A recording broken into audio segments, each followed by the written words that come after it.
இந்த மதுரை அழகர் கோவில் ஃபேமஸ் தோசை தாங்க இது. 2 பக்கமும் எப்படி இருக்கு பாருங்க. இது சாஃப்டா இருக்கு. இதை நெய்ல தான் பொரிச்சு எடுப்பாங்க. நல்லா கமகமன் நெய் வாசனை வருது. நல்லா தூக்கலா இருக்கு நெய் வாசனை. ஒரு தோசையோட ரேட் 40 rupees. பருப்பு உளுந்து பச்சரிசி மிளகு ஜீரகம்லாம் சேர்த்து செய்யறதுனால ரொம்ப ஹெல்த்தியான தோசை தான். குழந்தைங்க முறுமுறுன்னு கேட்பாங்கன்னு எண்ணெயில போட்டு பொரிச்சு கொடுத்து நல்லா கிறிஸ்பியா டேஸ்டா இருந்துச்சு.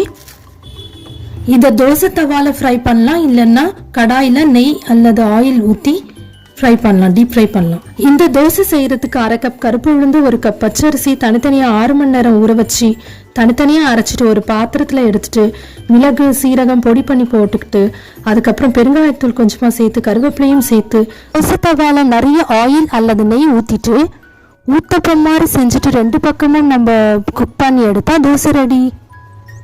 உங்களில் யாருக்கெல்லாம் இந்த தோசை பிடிக்கும்? Thanks for